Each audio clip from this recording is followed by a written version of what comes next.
Alors, je vais peut-être en retenir que deux. Merci tout d'abord, c'est un grand plaisir de pouvoir participer à cet entretien. J'en vois deux. Il y en a un évident, c'est la transition vers un monde qui nécessite moins de carbone, moins d'énergie fossile, du recours à d'autres solutions. Donc ça passe par beaucoup d'innovation, c'est un gros défi. Je pense que c'est le premier défi qui se pose à l'ensemble des entreprises aujourd'hui.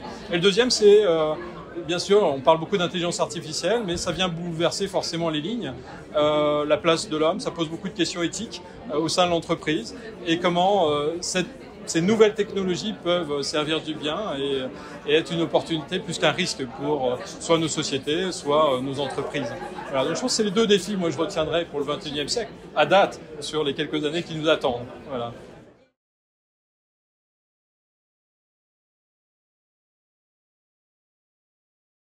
Je pense que l'attitude d'un grand dirigeant, c'est de rester ouvert à ces innovations, à ces défis, voir s'il peut en tirer de mieux.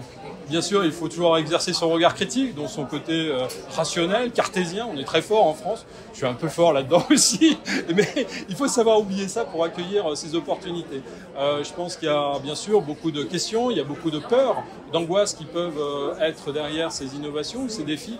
Mais je pense que ça peut aussi nous amener beaucoup de progrès, soit dans les entreprises, mais aussi pour les individus. On parle beaucoup de qualité de vie au travail, d'émotions. Je pense que ces défis peuvent amener beaucoup d'émotions et de sens dans les entreprises.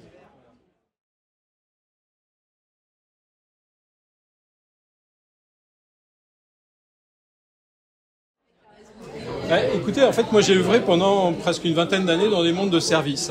Alors bien sûr, on a beaucoup de données à disposition quand on est dirigeant, mais parfois il faut faire preuve un peu de conviction ou d'intuition pour lancer des investissements.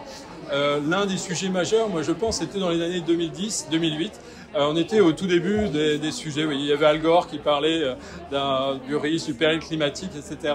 Et moi j'étais jeune dirigeant. Je prenais mon job comme patron d'un réseau de distribution dans le monde professionnel.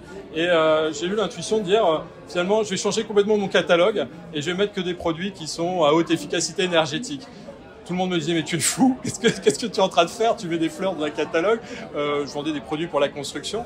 Et en fait, j'avais cette conviction à me dire, bon, il faut qu'on fasse bouger les lignes. Et finalement, mes clients aussi peuvent être dans la rénovation du bâtiment des acteurs. Et donc, tout ça passe par des paris, des mises en rayon, etc. Mais à la base, il y avait une conviction un peu partagée avec une équipe de direction, de dire il faut qu'on y aille et prenons ce risque ensemble d'aller mettre en avant ces nouveaux produits. Et voilà, on était en 2008, vous voyez, c'était un peu précurseur à l'époque et on a été suivis en fait. Alors ça a mis du temps, mais ça a permis, je pense, à l'échelle d'une centaine de milliers de clients de rendre visible ce que pouvait être la rénovation énergétique performante d'un bâtiment. Voilà. Donc c'était une prise de risque. Voilà. À chaque fois, j'associe ces émotions ou ces intuitions qui nous ont permis de prendre des décisions de temps en temps qui ne sont pas forcément étayées sur des faits ou des données, parce qu'a priori, on ne savait pas là où on allait. Mais pour moi, c'est une aventure qui a été une émotion positive. Et de temps en temps, pour innover, il faut savoir faire preuve d'écouter ses émotions, ses intuitions pour aller voilà, faire bouger les lignes. Voilà.